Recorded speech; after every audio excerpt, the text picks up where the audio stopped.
कहानी शुरू होती है। कहानी के शुरू में हम देखते हैं रेडियो में अनाउंसमेंट होती है। बताया जाता है कि बहुत तेज तूफान आने वाला है, इसलिए सबको बताया जा रहा था कि अपनी खिड़कियों के सामने बोर्ड लगा लें। फिर हम एक आदमी को देखते हैं जिसका नाम जॉनी था। ये एक टाइगर को लेने आया था। जिस आदमी ने इसको टाइगर देना था वो इसके इंतजार में खड़ा था और इससे पूछता है क्या तुम्हारे पास परमिशन लेटर है, जिस पर वो इसे अपना परमिशन लेटर दिखाता है। फिर वो आदमी इसे पिंजरा दिखाता है, उसमें एक बहुत बड़ा टाइगर था। जॉनी दरअसल एक एनिमल सफारी खोलना चाहता था, यानी कि वो एक बाग बना रहा था, इसीलिए उसे ये टाइगर चाहिए था। वो उसे पूछता है क्या ये टाइगर ट्रेंड है। वो आदमी बताता है कि पहले ये सर्कस में मौजूद नहीं था और ट्रेंड भी नहीं है, पर जॉनी कहता है मुझे तो एक ऐसा जानवर चाहिए था जो काफी ज्यादा ट्रेंड हो और लोगों को डरा सके। अब ये तो ट्रेंड है ही नहीं, इसीलिए मैं तुम्हें इसके कम पैसे दूंगा। इस बात पर वो आदमी बताता है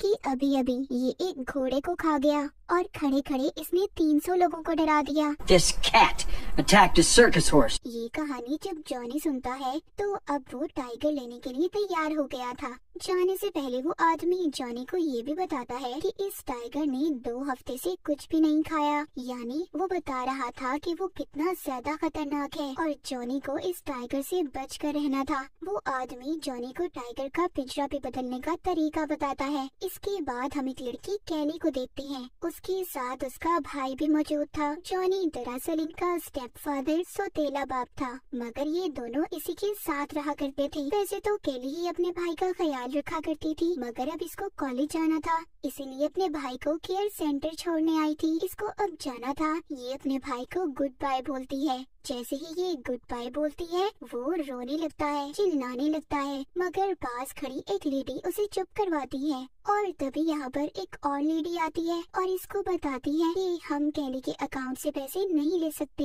इसके अकाउंट में कोई मसला है। यहाँ कैली को पता चलता है कि इसके अकाउंट में जितने भी पैसे थे वो जॉनी ने निकलवा लिए थे। अब इसके अकाउंट में कोई भी पैसे नहीं थे। दूसरी तरफ जॉनी जो टाइगर को लेकर घर वापस आ गया था। यहाँ पर और भी बहुत सारे वर्कर थे जो जॉनी का इंतजार कर रहे थे। वो उसको देखकर सभी काम पर लग जाते हैं। तभी वो टाइगर जो इतना ज्यादा खतरनाक था वो उनमें से एक वर्कर की उंगली को काट लेता है। उसकी उंगली बहुत जख्मी हो गई थी।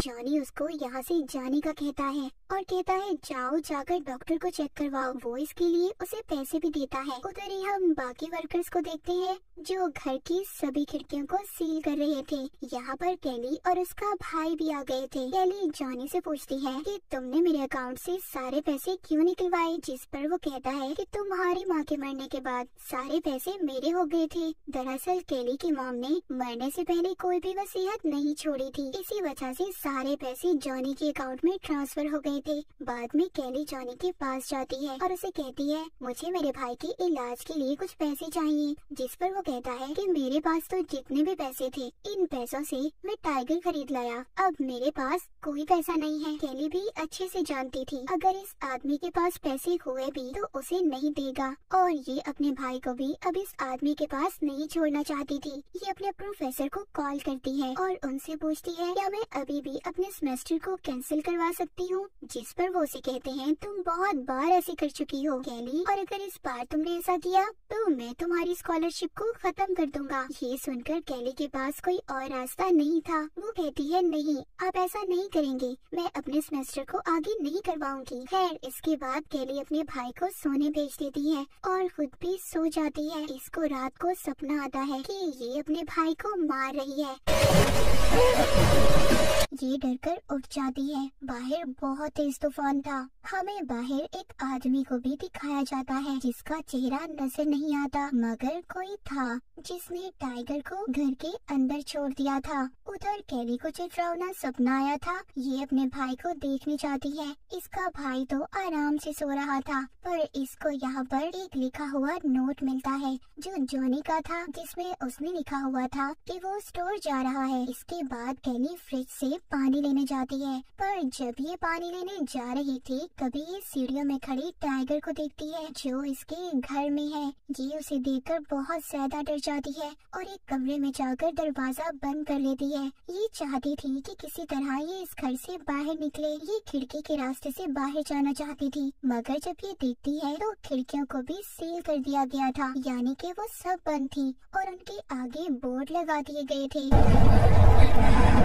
ये फौरन से अपना फोन देखती है। इसको अपना फोन भी नहीं मिल रहा था। तभी ये घर के फोन को देखती है, मगर वो भी नहीं चलता क्योंकि तूफान बहुत ज्यादा तेज था। इसके बाद ये अपने भाई को देखती है, वो भी अपने कमरे में नहीं था। फिर ये अपने फोन को इधर उधर ढूंढने लगी थी, जो कि इसे मिल नहीं रहा था, मगर आखिरकार इसको मिल ही जाता है। ये अपने फोन से हेल्पलाइन पर कॉल करती है। ये अपने लिए मदद बुलाना चाहती थी, मगर तूफान इतना ज्यादा तेज था कि कॉल भी नहीं लगती। फिर ये जॉनी को फोन करती है, मगर उसका फोन भी गाड़ी में पड़ा था और वो तो शराब पीने में मसरूफ था। इसके बाद कैली मेन दरवाजे की तरफ जाती है। उस पर भी बोर्ड लगाए गए थे, उन्हें भी सील किया हुआ था। ये दरवाजे पर टांगे मारती है कि किसी तरह दरवाजा खुल जाए, मगर इसका शोर टाइगर सुन लेता है और इसका पीछा करता है। ये फौरन से बाथरूम की तरफ जाती है। उधर भी टाइगर आ गया था, पर वहाँ पर एक चिमनी थी। ये चिमनी में छुप गई थी। इससे पहले टाइगर इसको आकर पकड़ता।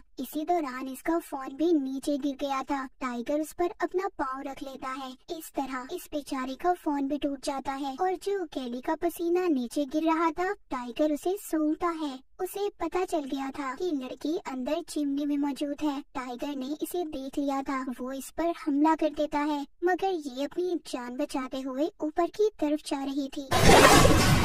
तभी अपने भाई को देखती है। ये दोनों एक कमरे में जाते हैं जिधर लैपटॉप पड़ा था। ये इंटरनेट पर किसी से बात करना चाहती थी, किसी को मदद के लिए बुलाना चाहती थी, मगर इंटरनेट भी नहीं चल रहा था। तभी अचानक से टाइगर इस कमरे में दरवाजे तोड़ने लगता है। ये अपने भाई को लेकर बेड के नीचे छुप जाती है और साथ ही में एक परफ्यूम लेकर बेड के इर्द गिर्द छिड़कने लगती है ताकि टाइगर का ध्यान भटका सके। मगर टाइगर ने इन्हें यहाँ भी देख लिया था। वो इन्हें खाने की कोशिश कर रहा था और खुद भी बेड के नीचे आने की कोशिश करता है, मगर ये दोनों दूसरी साइड से निकलकर भागकर किचन की तरफ जाते हैं। किचन में जो गोश्त पड़ा था, ये उसमें दवाइयाँ मिलाकर इधर उधर उसे फेंक देती है। फिर ये दोनों एक और कमरे में जाते हैं, मगर टाइगर ने इन्हें यहाँ भी देख लिया था। वो अपने सामने मौजूद सुराखों में से इन्हें देख रहा था। लकड़ी की दीवार को भी तोड़ देता है ताकि इनके पास आ सके, मगर कैली उसके आने से पहले अपने पास मौजूद दीवार में सुराख कर रही थी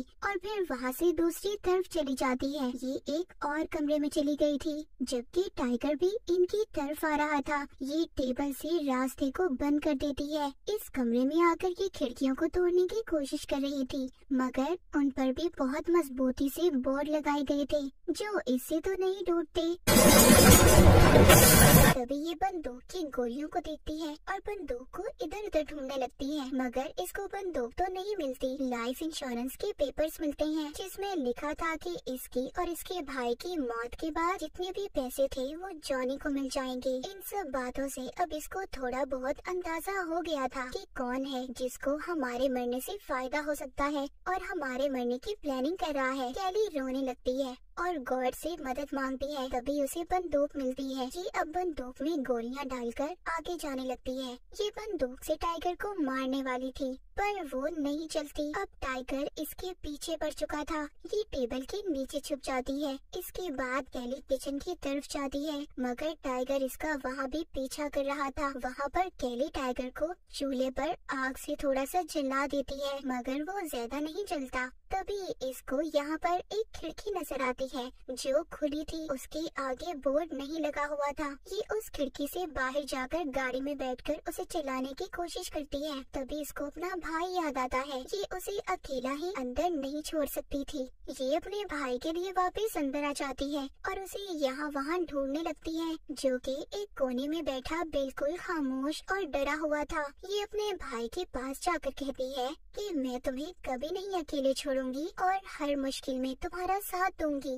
कैली उधर ही एक डंडे पर कपड़ा बांधकर उसमें आग लगा देती है और फिर आगे जाती है। वहाँ इसको टाइगर मिलता है। इसने उस पर गोली चला दी थी ताकि वो मर जाए, मगर उसको तो कुछ भी नहीं होता और साथ ही इसने जो कपड़े पर आग लगाई थी उसके जरिए ये टाइगर को खुद से दूर कर रही थी और आहिस्ता आहिस्ता किचन में जाने लगती है। इसके साथ इसका भाई भी था। ये दोनों जाकर फ्रीजर में छुप जाते हैं। अब टाइगर उसे खोल नहीं पा रहा था। ये दोनों उधर महफूज थे। कैली उधर ही अपने भाई को फ्रीजर में सुला देती है और खुद भी सो जाती है, मगर थोड़ी देर बाद वो महसूस करती है कि बाहर कोई था और वो आदमी कोई और नहीं बल्कि जॉनी था, जो अब बंदूक लेकर घर के अंदर आ रहा था। उसने दरवाजा खोल दिया था। जब कैली और उसका भाई भी दरवाजे के पास आ गए थे, कैली को अब जॉनी पर शक हो रहा था। वो उसको बताता है कि तुम्हारी माँ भी मुझे छोड़ने वाली थी, इससे पहले वो मुझे छोड़ती मैंने उसे खुद ही मार दिया। उसकी बातों से कैली समझ चुकी थी कि यही वो इंसान है जिसने टाइगर को हमें यहाँ पर मारने के लिए भेजा है। वो इसको कहती है कि प्लीज हमें यहाँ से जाने दो। जब ये सब बातें जॉनी को कह रही थी और वो उन्हें मारने वाला था, तभी टाइगर जॉनी पर हमला कर देता है और उसे जिंदा ही खाने लगता है। जब टाइगर उसको खाने में मसरूफ था, तभी कैली आहिस्ता आहिस्ता अपने भाई को लेकर बाहर की तरफ जाने लगती है और ये दोनों अब घर से बाहर आ चुके थे। कैली ने अपने भाई को बचा लिया था, जबकि वो इंसान जो इनको मारना चाहता था खुद ही बेचारा टाइगर का शिकार बन गया। कैली अपने भाई का हाथ पकड़ती है और चली जाती है। तो इस कहानी से हमें ये सबक मिलता है कि अगर हम किसी के लिए बुरा सोचेंगे या फिर कुछ बुरा प्लान करेंगे तो उसकी सजा हमें जल्द या देर में मिलेगी जरूर। इसीलिए हमें किसी को भी नुकसान नहीं पहुंचाना चाहिए। जैसे जॉनी ने इन दोनों को मारने की कोशिश की, मगर खुद ही बेचारा मौत की नींद सो गया। जबकि कैली ने अपने भाई का ख्याल रखा, हालांकि वो खुद भी मुश्किल वक्त में थी, फिर भी उसने अपने भाई को अकेला नहीं छोड़ा, हमेशा उसका साथ दिया। तो आप भी अपने प्यारों का ख्याल रखें। मूवी के आखिर में हम कैली और उसके भाई को एक साथ देखते हैं और इसी के साथ ये मूवी यहीं पर खत्म हो जाती है।